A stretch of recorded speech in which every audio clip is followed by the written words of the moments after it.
Biyernes ika-1 ng Agosto taong 2025, sana'y naging isang masayang araw lamang para sa tatlong magkakaibigang estudyante sa lungsod ng Pagadian. Walang pasok dahil may aktibidad sa paaralan para sa pagdiriwang ng buwan ng wika, kaya sinamantala nila ang pagkakataon upang maggala at magsaya. Ngunit ang araw na dapat sana'y puno ng tawanan ay biglang naging isang malungkot na trahedya na gumimbal sa kanilang komunidad. Sa isang iglap, ang simpleng pagsakay sa motorsiklo ay naging isang pangyayari na magwawasak sa mundo ng kanilang mga pamilya at mag-iiwan ng sugat na hindi na mapapagaling. Sa Purok Sili 3 sa Barangay Balintawak, isang tahimik na lugar sa lungsod ng Pagadian, ang karaniwang hapon ay biglang nabulabog ng isang malakas na pag-crash. Isang itim na Honda Click 125 motorsiklo ang bumangga sa bahay ng pamilyang Sarniero. Sakay nito ang tatlong mag-aaral na nasa senior high school mula sa Zamboanga del Sur National High School. Ang biyahe na nagsimula sa saya ay natapos sa isang eksena na puno ng kaguluhan at luha. Mabilis na kumalat ang balita at lumabas ang mga kapitbahay upang makita kung ano ang nangyari. Ngunit ang kanilang nasaksihan ay isang tanawin na hindi nila malilimutan. Ang insidente ay nakuhanan ng CCTV camera na pag-aari ni Jonas Arnero. Sa video, makikita ang motorsiklo na mabilis na bumababa sa isang pababang kalsada. Mukhang nawala ng kontrol ang driver habang papalapit ito sa kurba. Ang mga sumunod na sandali ay mabilis at nakapangingilabot. Ang motorsiklo na may tatlong sakay ay bumangga ng buong lakas na nagdulot ng pinsala hindi lamang sa bahay kundi pati na rin sa mga buhay na biglang nawala. Ang dating masayang araw ay naging isang madilim na kabanata sa kasaysayan ng Barangay Balintawak. Agad na tumugon ng mga awtoridad at residente. Sinubukan nilang tulungan ng mga biktima, ngunit para sa dalawa sa kanila ay huli na. Ang masasayang usapan ng mga kaibigan ay napalitan ng mga sirena ng mga ambulansya at mga iyak ng mga nagdadalamhating pamilya. Ang trahedyang ito ay nag-iwan ng isang malaking katanungan para sa lahat. Ano nga ba ang nangyari sa masayang lakad ng tatlong estudyante? Paano naging isang malaking sakuna ang isang karaniwang araw? Ang mga katanungang ito ay patuloy na bumabagabag sa isipan ng mga naulila at ng buong komunidad. Sa likod ng malungkot na aksidente ay ang mga kwento ng tatlong kabataan na puno ng pangarap. Isa sa mga namatay ay si John Alin Bacero Oliva, 17 taong gulang. Kilala siya ng kanyang mga kaibigan at pamilya bilang isang masayahin at mabait na dalagita. Puno siya ng pag-asa para sa kanyang kinabukasan, ngunit bigla na lamang itong nawala. Sa pinangyarihan ng aksidente, si John Alin ay idineklarang unresponsive na nagdulot ng matinding kalungkutan sa kanyang mga mahal sa buhay. Ang kanyang mga pangarap na makapagtapos ng pag-aaral at makatulong sa kanyang pamilya ay nabasag kasama ng trahedya. Ang isa pang biktima na nawala ng buhay ay isang dalagita na nakilala sa alias na Tiffany, 16 na taong gulang at residente ng Taguima. Dinala siya sa Jim Lauran Hospital at umaasa ang lahat na makaliligtas siya. Ngunit sa kabila ng pagsisikap ng mga doktor, idineklarang unresponsive din siya. Tulad ni John Alin, si Tiffany ay mayroon ding sariling mga pangarap at mithiin sa buhay. Ang kanilang pagkakaibigan at pagiging kaklase ay nangangahulugan na magkasama silang gumawa ng maraming masasayang alaala, ngunit ang kanilang huling pagsasama ay magiging isang mapait na alaala. Ang nag-iisang nakaligtas sa aksidente ay ang driver ng motorsiklo. Magkakasalungat ang mga ulat tungkol sa kanyang pagkakakilanlan. May mga ulat na tinawag siyang Stanley, habang ang iba naman ay tinukoy siyang Shane. Nagtamo siya ng malubhang pinsala, kabilang ang isang pinsala sa ulo at kasalukuyang nagpapagaling sa ospital.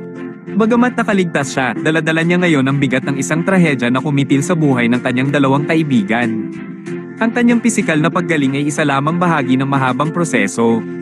Kakailanganin din niyang harapin ang emosyonal at psikolohikal na epekto ng insidente. Ang tatlong estudyanteng ito ay magkakaklase sa Zamboanga del Sur National High School. Bahagi sila ng isang henerasyon na puno ng potensyal at sigla. Ang kanilang biglaang pagkawala ay nag-iwan ng isang malaking kawalan hindi lamang sa kanilang mga pamilya kundi pati na rin sa kanilang mga kaklase at guro. Nagdadalamhati ang paaralan para sa dalawang buhay na nawala at umaasa para sa mabilis na paggaling ng isa.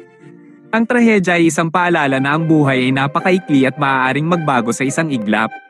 Ayon sa unang investigasyon ng Pagadian City Police, isa sa mga pinaghihinalaang sanhi ng aksidente ay ang posibleng pagkasira ng preno ng motorsiklo. Ito ang iniulat na sinabi ng nakaligtas na driver ng trahedya. Ayon sa kanya, habang pababa sila ng kalsada mula sa Barangay Palpolon, biglang hindi na gumana ang preno ng kanyang Honda Click. Dahil sa matarik na kalsada, mas lalong bumilis ang motorsiklo hanggang sa tuluyan siyang mawalan ng kontrol. Ang problemang mekanikal na ito, kung totoo, ay isang bangungot para sa sinumang driver. Ang kalsada mismo ay may malaking papel din sa trahedya.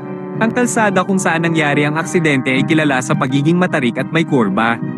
Para sa mga hindi sanay o para sa mga sasakyan na may problema, mapanganib ang lugar na ito.